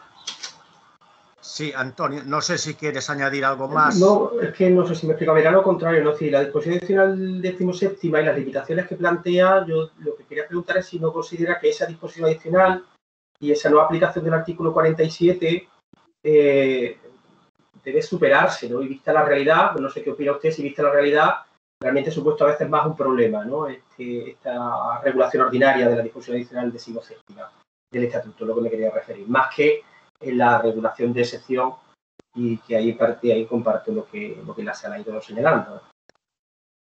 Sí, o sea, más a una cuestión del eje ferenda, ¿no? Es a lo que se refería él, que se tenía que haber regulado de otra manera. Pues quizás sí que se tenía que haber regulado, pero siempre la suspensión de contratos en la administración pública se ha mirado, vamos, no se ha admitido, siempre se ha mirado con mucho recelo y se ha pensado que no procedía. Entonces aquí pues se ha seguido un poco la tónica que hasta ahora venía aplicándose. Que es posible que pudiera contemplarse de otra manera, pues a lo mejor sí, pero ya digo, de momento tenemos la regulación que hay y es la que se aplica. Muy bien. Muchas gracias, María Luisa. Iván, me parece, tenías tú pedida la palabra, por favor. Rodríguez Cardo. Sí. Buenos días, Iván. Buenos días, Javier. Bien, yo participo fundamentalmente porque da la ocasión, o a veces da la sensación de que si no hay intervenciones en el turno de debate, la ponencia no ha sido suficientemente buena o no ha gustado. Completamente al contrario, la ponencia ha sido absolutamente magnífica. Y participo fundamentalmente pues para felicitar a la ponente, pero ya que ella ha tirado un guante, ha arrojado un guante, pues cojo ese guante. Me ha parecido muy sugerente la cuestión de la posible nulidad de un despido a resultas de la vulneración de la cláusula de salvaguarda, el compromiso de mantenimiento del empleo, por esa posible vulneración de la buena fe, porque previamente el empresario se ha podido comprometer a no despedir, lo cual en este caso, y la ponente manifestaba también sus dudas, que yo las tengo, porque realmente en este caso el empresario no se ha comprometido a nada, no se ha comprometido a no despedir.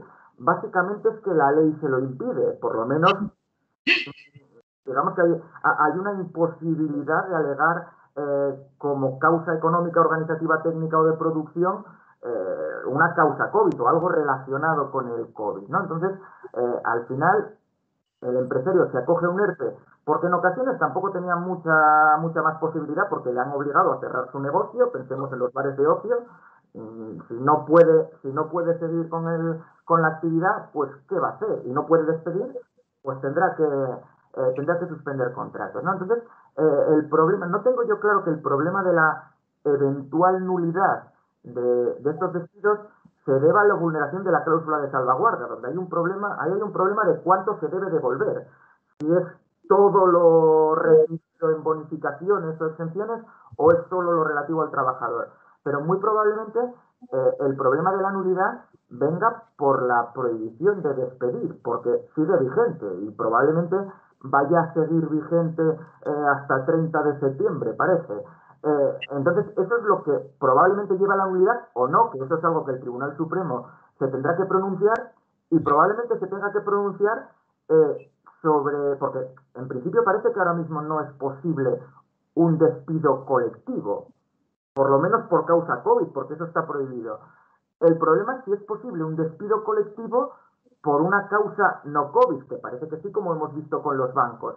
Pero si es un despido colectivo por causa no COVID, ¿se puede entender que el empresario está vulnerando de alguna manera algún compromiso anterior cuando la causa es distinta y diferente a la que ha motivado el ERTE? No es la misma, sino que es otra distinta. Entonces, yo creo que todo eso genera un problema que va a ser... Es que es muy difícil articular la normativa estructural con la normativa COVID.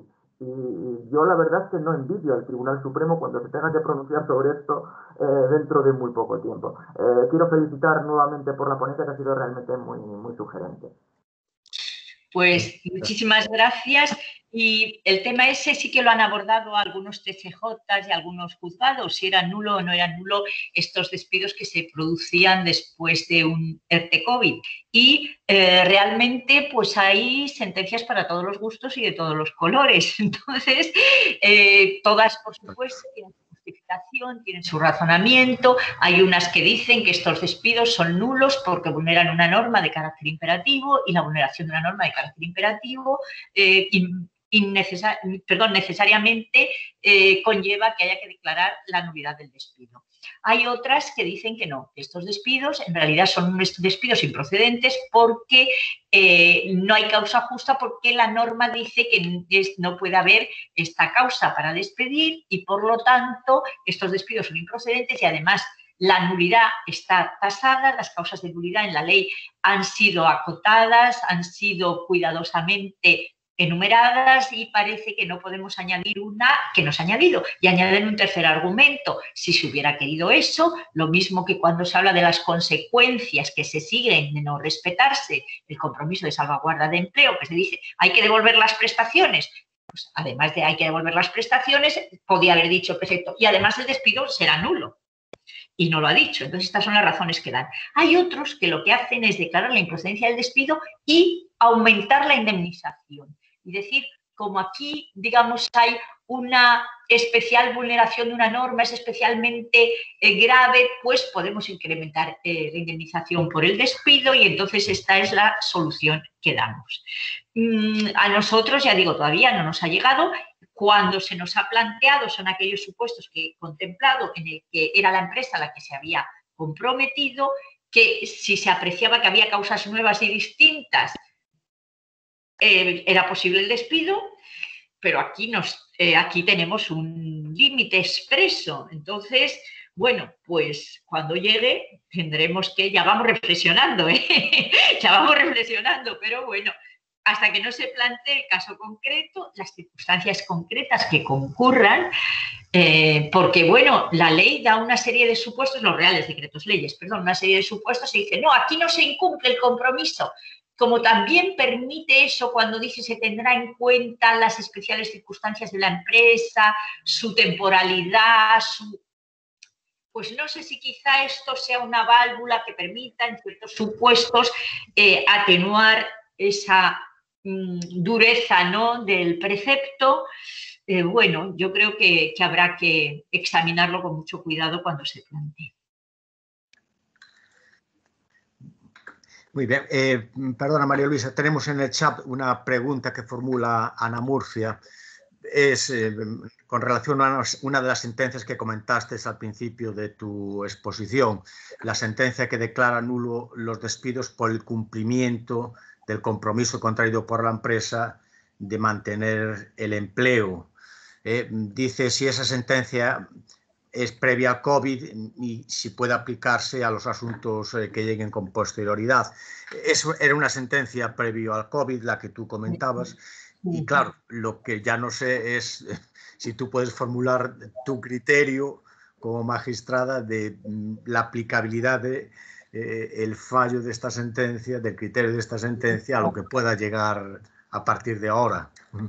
No, yo creo que no, porque esa sentencia declaraba la nulidad precisamente diciendo que había habido mala fe en la empresa porque la empresa consiguió un acuerdo para lograr un ERTE y este acuerdo fue con su compromiso de no despedir. Entonces aquí hay un incumplimiento claro de algo que la empresa voluntariamente asumió. Consiguió que los trabajadores pactaran un ERTE y dijo, bueno, y a cambio me comprometo a no despedir, no sé si era durante un periodo determinado, creo que sí, a no despedir durante este periodo. Y la empresa incumplió el compromiso, y dice, no, hombre, aquí ha habido mala fe, ha habido muy mala fe en el despido y por lo tanto es nulo. Claro, esto no es extrapolable a los supuestos del COVID, porque en el COVID el compromiso de actividad no lo adquiere la empresa voluntariamente, se lo impone la norma. Entonces aquí mala fe no habrá otra cosa, habrá vulneración de una norma, pero no una conducta de la empresa de mala fe a la que podamos aplicar la sentencia esta que es previa al COVID y que, bueno, yo lo ponía como temas que habíamos resuelto, pero que no es fácilmente extrapolable a la situación del COVID. Muchas gracias, María Luisa. Tenemos también una petición de palabra de Faustino Cavas. Buenos días, Faustino. Adelante.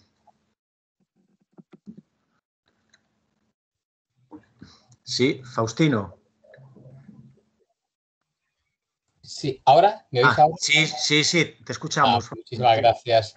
No, decía María Luisa que magnífica ponencia, muy completa, con una capacidad de síntesis extraordinaria en un tema muy complejo, ¿no? Y que con la dificultad añadida que supone conectar legislación antipandemia, legislación extraordinaria con criterios jurisprudenciales acrisolados en el marco de una legislación ordinaria que sigue ahí, pero no sabemos si son estrictamente aplicables, ¿no? en esta situación de excepcionalidad. En realidad mi pregunta iba en la línea de la que ha hecho antes Iván Rodríguez Cardo en relación con el tema de hasta dónde llega la prohibición de despedir del artículo 2 del decreto ley 9.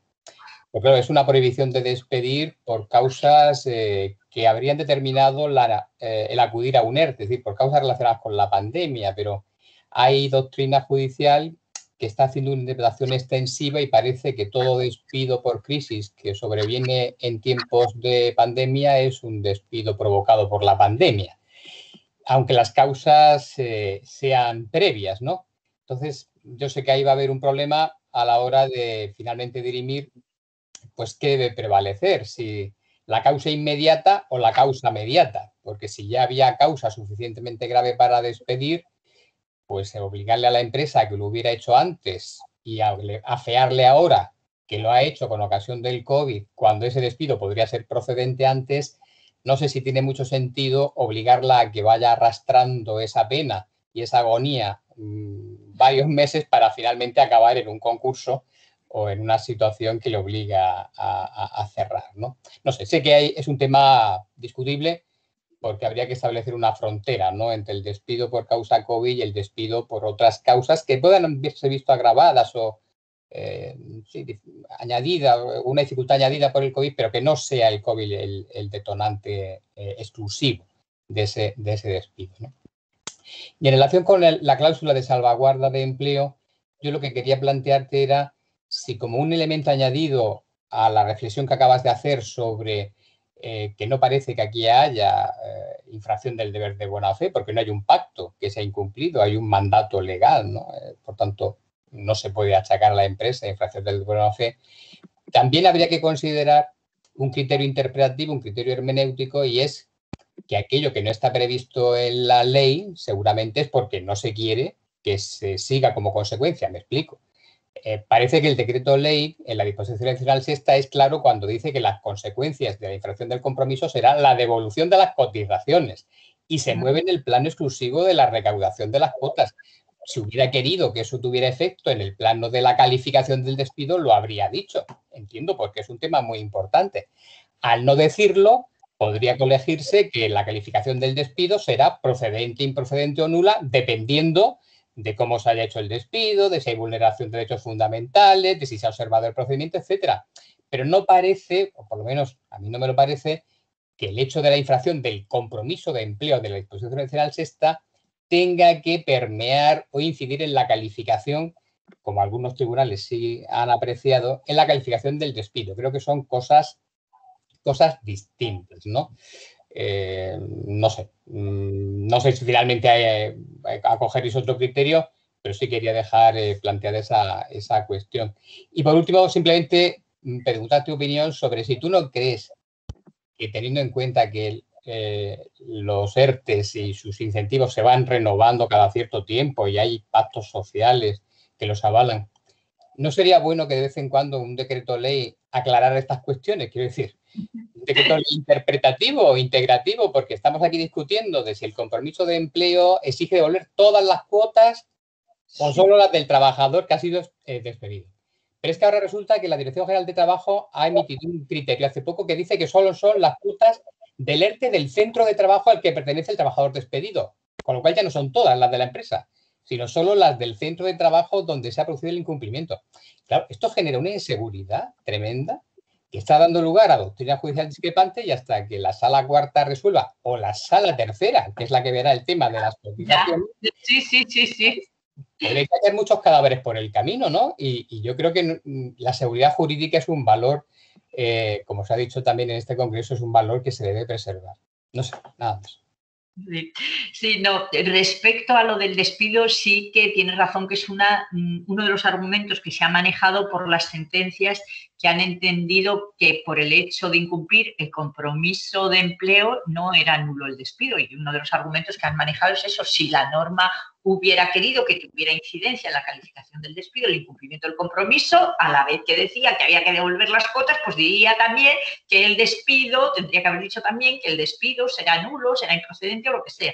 Pero hay muchas sentencias que dicen, no, primero lo que hay que ver es si efectivamente hay causas para ese despido, con independencia de que se haya cumplido o incumplido el compromiso de empleo, porque la norma no ha anudado ningún efecto al incumplimiento del compromiso de empleo. Entonces, hay sentencias que razonan exactamente en este mismo sentido que tú has apuntado. Y lo último que has dicho, mira, para nosotros sería maravilloso. Supongo que para las empresas también.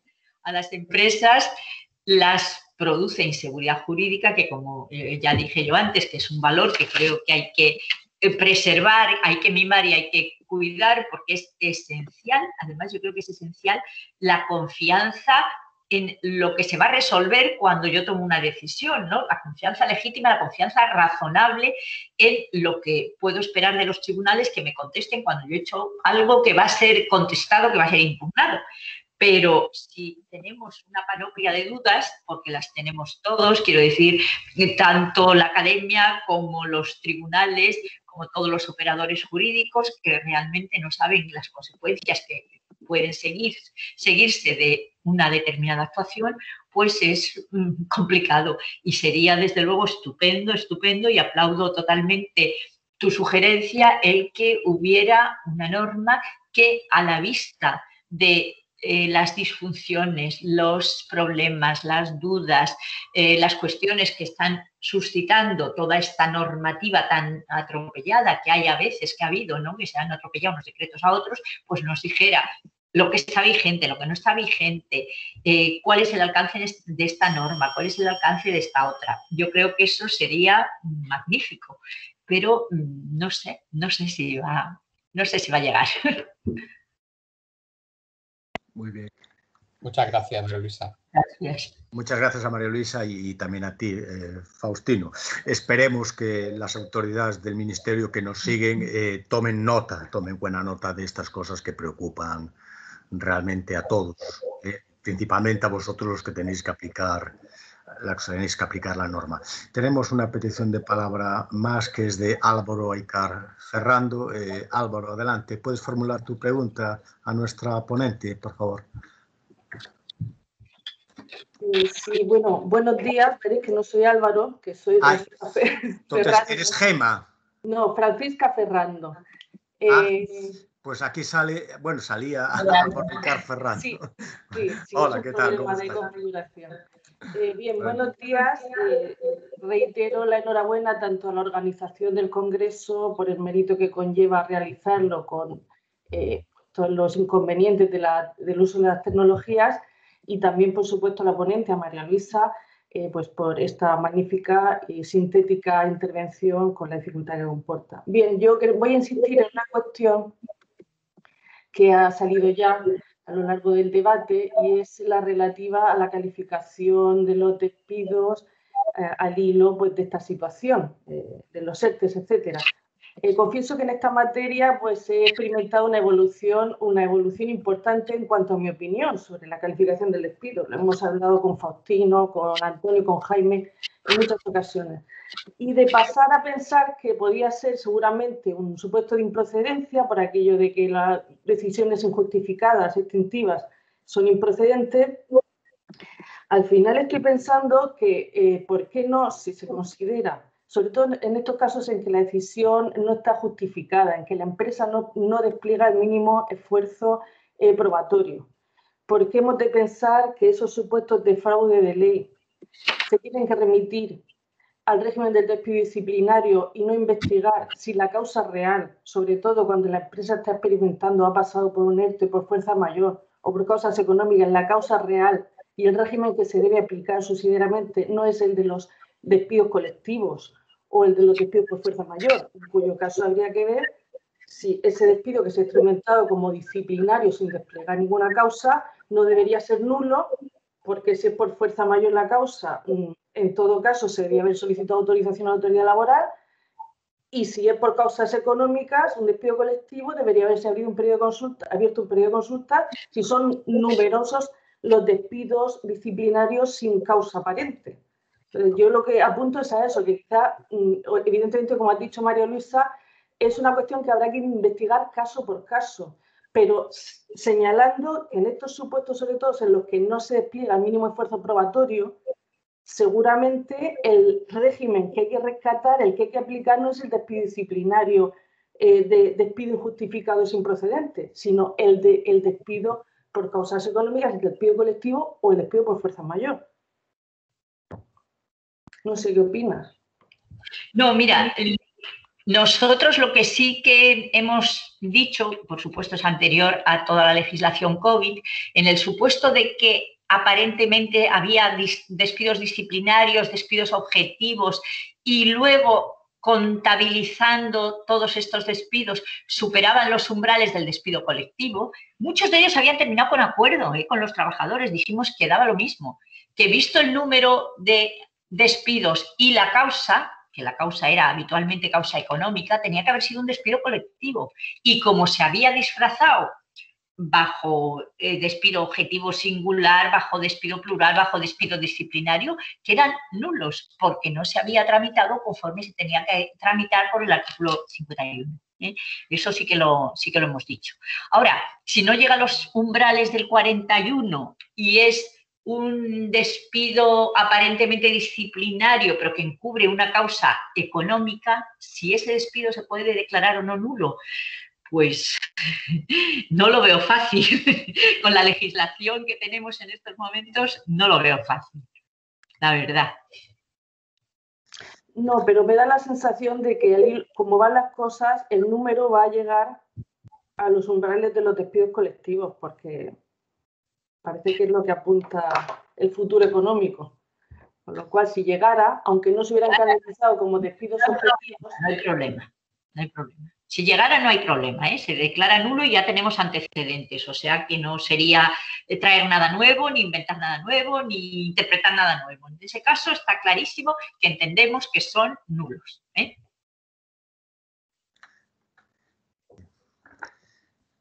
Pues no tenemos en estos momentos más preguntas en el chat, ni tampoco asistentes que tengan pedida la palabra. Son ya las 2 menos 25. Creo que es una... Ah, sí, perdón, sí. Acaban de levantar la mano. Ramón López. Por favor, sí. Sí, Ramón. Nada, no te preocupes. Muchísimas gracias. No, si quieres, por favor, tenemos tiempo si quieres intervenir. No hace falta. Ha sido... Ya la he contestado antes, gracias. Muchas gracias, Ramón. Decía entonces que volvemos otra vez a agradecer a María Luisa lo que nos ha enseñado a lo largo de su intervención y también del coloquio. Y les agradezco a todos, queridos amigos, os agradezco a todos, me permitís el tuteo, el haber estado presencialmente en la sesión, y solo auguro que el próximo año nos podamos ver donde se celebre el Congreso, en la sede del próximo año, que sea un Congreso ya tradicional, presencial, donde nos podamos abrazar y donde podamos compartir tan buenos momentos como hemos hecho en ediciones anteriores de este Congreso. Muchas gracias a todos, muchas gracias María Luisa, y nos vemos o nos sentimos a la tarde. Muchas gracias. Muchísimas gracias a la asociación y a la organización y a la presidencia. Muchas gracias. A ti, María Luisa. Hasta luego. Siempre. Adiós.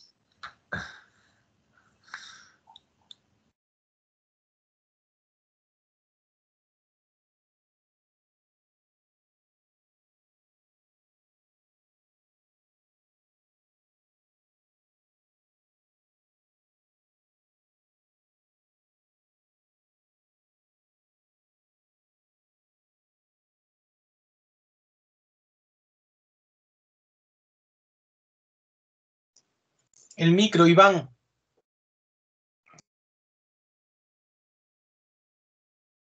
Perdón, lo tenía quitado. No, el otro Iván, el Iván que está tocando la gaita. Ah, perdón, Chema. perdón, ya me estoy llamando, perdón.